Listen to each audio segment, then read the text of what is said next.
কি সুন্দরভাবে দেখেন আমি ওটের মাংসগুলা কষাই রাখি দিছি।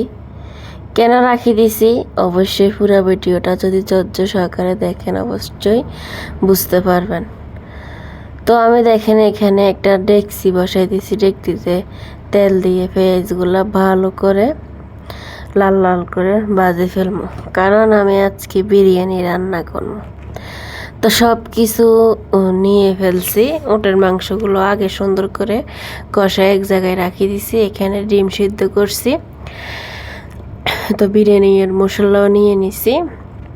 সব কিছু রেডি করে তারপরে আমি রান্না করতে আসছি। আর এক চুলায় গরম পানি বসাই দিছি। তো আজকে আসলে আমি আপুদেরকে দাওয়াত করছি, ভাবিদেরকে দাওয়াত করছি, বিরিয়ানির দাওয়াত। তো আমি মশলাটা ভালো করে কষাই, পেঁয়াজের সাথে হালকা আদা বাটা রসুন বাটা দিয়ে ভালো করে কষাই। এখন চালগুলো দিয়ে দিছি দেখেন। তারপরে আমি চালগুলোর ভিতরে একটু হালকা হলুদ ইউজ করছি, ধনিয়ার গুঁড়ি ইউজ করছি।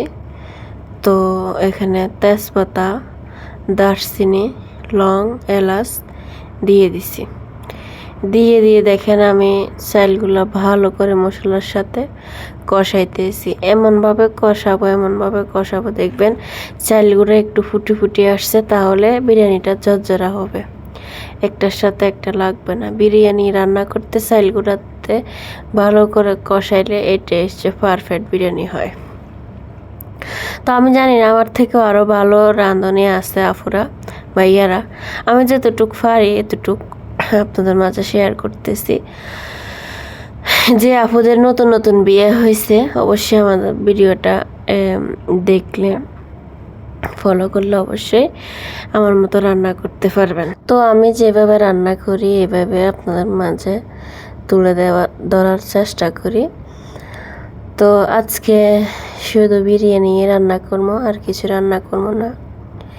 বিরিয়ানির সাথে ডিম আর বিরিয়ানি ওটার মাংস দিয়ে। তো আমার দেখেন যে ফানিগুলা দিচ্ছি একটু শুকিয়ে যেতেছে। তো আমি এখানে কয়েকটা কাঁচামরিচ দিচ্ছি। তো দেখতে দেখেন আমার ফানিগুলা বিরিয়ানির অনেকটাই শুকিয়ে আসছে। তো এখন আমি ভালো করে ঢাকনা দিয়ে রাখি দিছি। তো এখানে আপুরা চলে আসছে, আপুদের জন্য হালকা নাস্তা পানি রেডি করতেছি, চা বসাই দিচ্ছি, এগুলো রেডি করি। আপুরা বলতেছে এগুলো এখন থাক, আগে আমরা খাই তারপরে এগুলো খাম। তো আমি বলতেছি সমস্যা না, আমি এগুলো রাখি দিচ্ছি। তো বসে পড়লাম বিরিয়ানি নিয়ে। তো সব কিছু রেডি করে বিরিয়ানি বাটতে চলে আসছি আমি। এতে দেখেন অবশেষে আমার রান্নাটা হয়ে গেছে ফাইনালি। কীরকম হয়েছে অবশ্যই জানাবেন। তো আমি বাটতেছি বিরিয়ানি, আমার আপু ভিডিও করতেছে।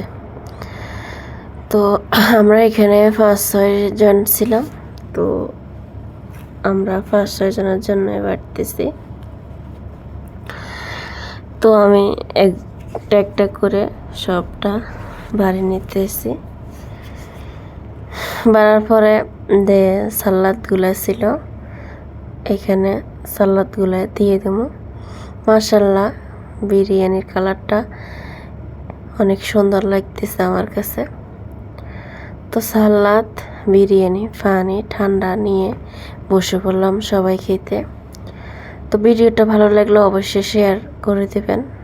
আজকে এই পর্যন্ত। সবার খাওয়া শেষে মিষ্টি মুখ করতেছি একটা কেক দিয়ে দেখেন।